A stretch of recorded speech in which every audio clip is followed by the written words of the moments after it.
Assalamualaikum warahmatullahi wabarakatuh.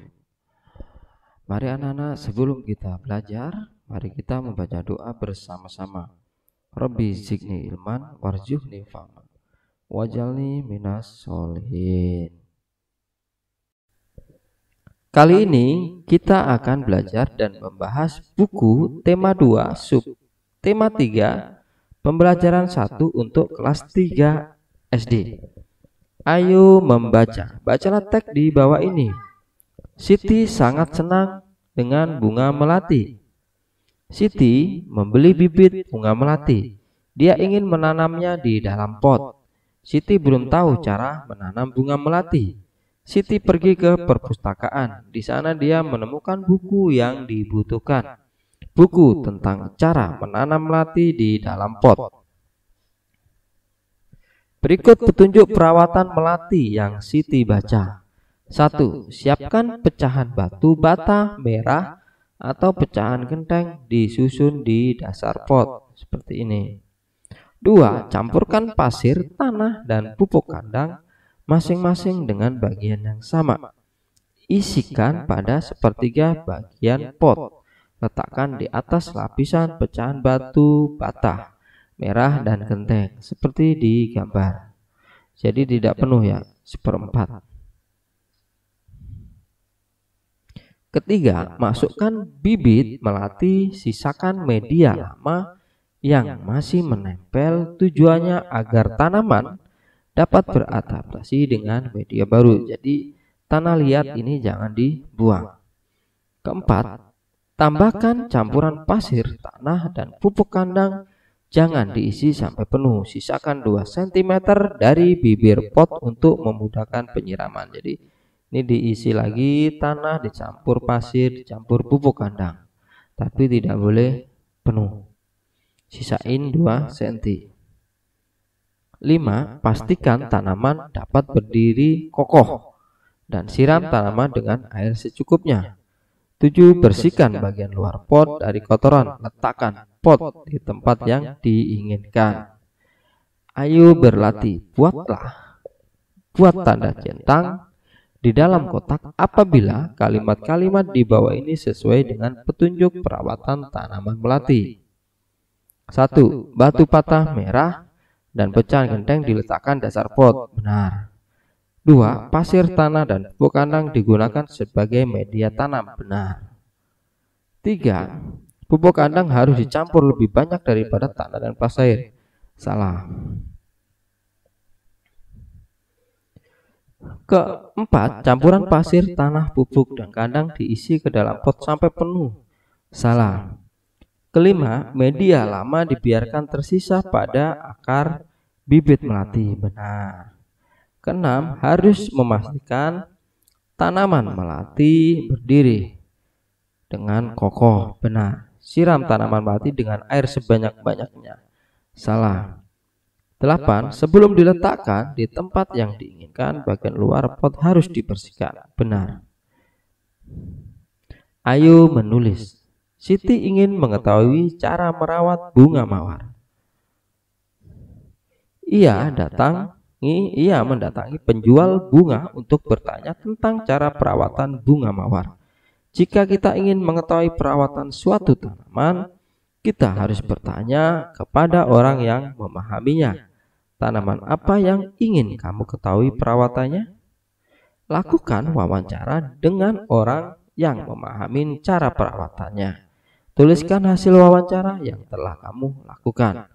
Berikut ini sebuahkan contoh hasil wawancara. Laporan hasil wawancara. Narasumber Pak Asep. Pewawancara Putri.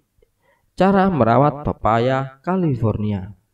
Pepaya California merupakan salah satu jenis pepaya yang digemari banyak orang karena rasanya manis dan bergizi. Tinggi pohon pepaya ini terbilang kerdil, hanya sekitar 1,5 sampai 2 meter. Dengan batang beruas pendek dan berpelapah. Tanaman dapat berbuah lebat mencapai 25 sampai 30 buah. Dengan daging pepaya California berwarna cerah dan terlihat berlubang seperti binatang saat dipotong. Rasanya manis dan bisa disimpan selama 5 hari. Teknik budidaya pepaya California sebetulnya tidak begitu sulit. Tanaman hanya perlu dirawat dengan benar agar tingkat produktivitasnya tanaman meningkat. Berikut ini langkah-langkah budidaya pepaya California. Biji tanaman. Tanaman pepaya diperbanyak secara generatif dengan menggunakan biji yang berasal dari buah yang sehat dan sudah masak di pohon. Pengelolaan lahan. Sebelum menanam, Anda perlu mengelola lahan terlebih dahulu agar kondisi lahan sesuai untuk pertumbuhan tanaman pepaya. Pengolahan lahan dilakukan dengan membersihkan lahan dari gulma dan sisa tanaman lainnya.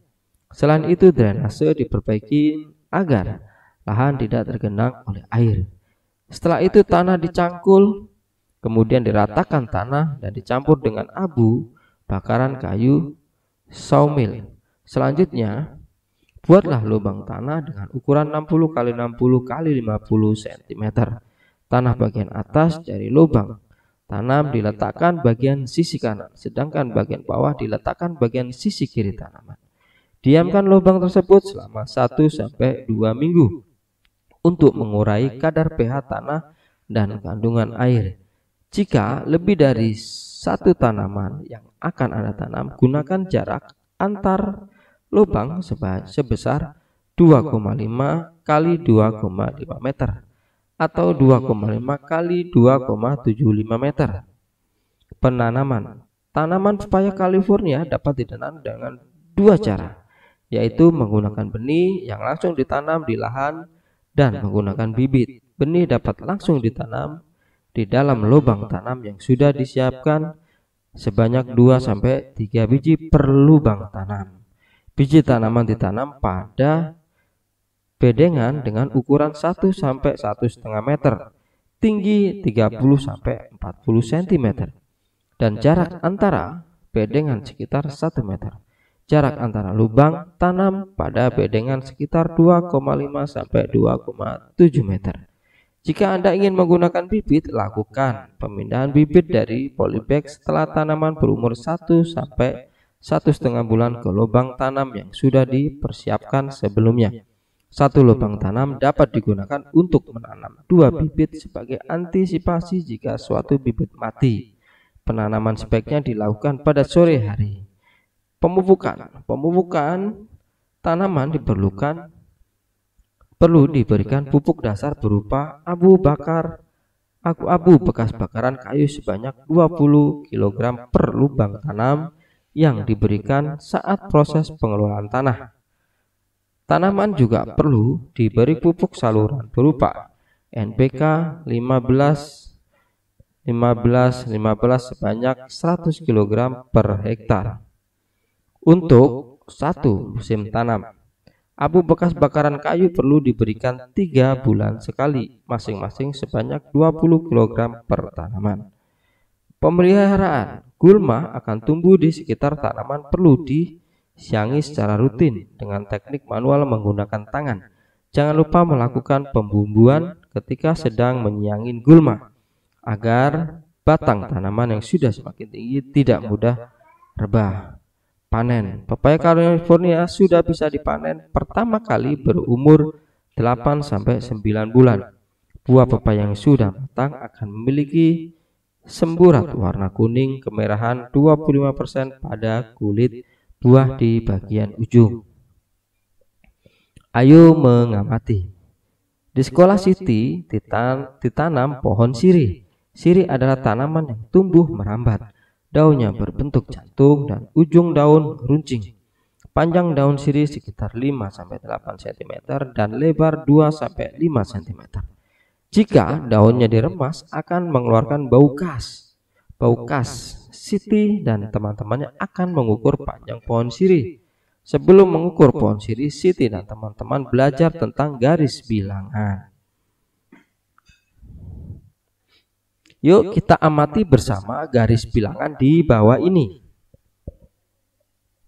Berikut ini adalah contoh garis bilangan dari angka 0 sampai 10. Garis bilangan dimulai dari angka 0. Setelah angka 0 secara berurutan 1, 2, 3 dan seterusnya. Tulislah angka yang seharusnya menempati huruf pada garis bilangan yang di bawah ini.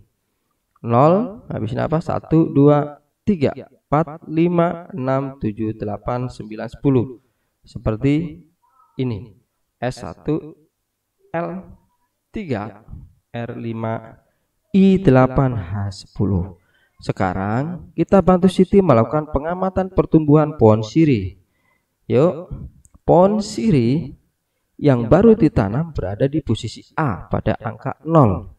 Setelah beberapa waktu panjang pohon sirih ada di posisi B pada angka 2. Nah, seperti ini. Dari posisi A menjadi posisi B berpindah 2 satuan. Kita dapat menuliskan dengan bentuk penjuluan 0 ditambah 2 sama dengan 2. Contoh lainnya, panjang pohon sirih ada di posisi angka 3. Setelah beberapa waktu pohon sirih bertambah 2 satuan. Jadi 0 ke A ke B. 3 dan 2. 3 ditambah 2 sama dengan 5. Jadi ini adalah 5. Jika panjang pohon sirih di angka 4 dan setelah beberapa waktu tumbuh di angka 7, tumbuh 7 satuan, berapa panjang pohon sirih sekarang? Nah, awalnya 4 terus naik ke 7. Mulainya caranya menghitung begini lah ya. 0, 1, 2, 3, 4. Nah, ini ada 4. Dan untuk 7 selanjutnya dimulai dari 0 di angka 4. 0, 1, 2, 3, 4, 5, 6, 7. Jadi 4 ditambah 7 sama dengan 11. Jadi ini adalah jawabannya. Ayo berlatih. Selesaikanlah penjumlahan di bawah ini menggunakan garis bilangan. 1, 5 ditambah 2 sama dengan 7. Berikut ini cara menghitung. 0 untuk angka 5, 0, 1, 2, 3, 4, 5. Ditambah 2, 0, 1, 2. Dan dijumlah sama dengan 7. Nomor 2, 3 ditambah 8. Cara menghitungnya, angka 3 dulu buat garis bilangannya. 0, 1, 2, 3. Ditambah 8, sekarang buat 8 untuk garis bilangan. 0, 1, 2, 3, 4, 5, 6, 7, 8. 8. Totalnya adalah di angka 11. Berarti jawabannya adalah angka 11. 3 ditambah 8 sama dengan 11. Soal selanjutnya nomor 3. 4 ditambah 4 sama dengan 8. Garis bilangannya seperti ini. 0, 1, 2, 3, 4. 4. Seterusnya tambah 4. 0, 1, 2, 3, 4. Berhenti di angka 8. Jadi totalnya adalah 8. Soal nomor 4. 6 ditambah 3 sama dengan 9. Cara menghitung dengan garis bilangan. Buat garis bilangan angka 6. 0, 1, 2, 3, 4, 5, 6. Ditambah 3. 0, 1, 2, 3. Berhenti di 9. Jadi hasilnya adalah 9. Soal nomor 5. 3 ditambah 9 sama dengan 12. Cara menghitung dengan garis bilangan. Buat angka 3 dulu. 0, 1, 2, 3. 3 ditambah 9. 0, 1, 2, 3, 4, 5, 6, 7, 8, 9. Berhenti di angka 12. Hasilnya adalah 12. Ayo mengamati. Siti sedang membantu ibu merapikan lemari baju. Di lemari ada beberapa kain batik milik ibu. Siti memperhatikan motif yang ada pada kain batik. Ada bermacam-macam motif daun dan bunga. Siti sangat tertarik dengan motif daun dan bunga. Setelah membantu ibu, Siti menggambar hiasan dengan motif tumbuhan. Nah, ini adalah gambar motif tumbuhan. Jawablah pertanyaan berikut. Dari keempat gambar tersebut, motif mana yang paling kamu sukai? Motif yang paling aku sukai adalah motif yang pertama. Apa yang menarik dari motif yang kamu sukai? Yang menarik dari motif itu adalah sederhana dan warnanya indah. Ketiga, warna apa yang akan kamu gunakan untuk membuat gambar motif hiasan tumbuhan? Yang akan saya gunakan untuk membuat gambar motif hiasan adalah warna hijau, merah, dan coklat. Mengapa? Karena ketiga warna itu melambangkan motif tanaman yang ingin saya buat. Ayo berkreasi. Kini bantu Siti membuat motif hias tumbuhan. Yuk, mari hias akan lebih indah bila diberi warna. Nah, ini adalah contoh gambar membuat motif tumbuhan, motif hias tumbuhan. Demikian anak-anakku, semoga bisa membantu dan silakan kalian berlatih dengan angka-angka dan soal-soal yang lain. Dan juga bisa memudahkan kepada para orang tua untuk mengajarkan kepada putra dan putrinya. Tetap semangat belajarnya dan selalu kerjakan tugas-tugas dari sekolah. Wassalamualaikum warahmatullahi wabarakatuh. Tetap semangat belajarnya dan tonton video-video selanjutnya.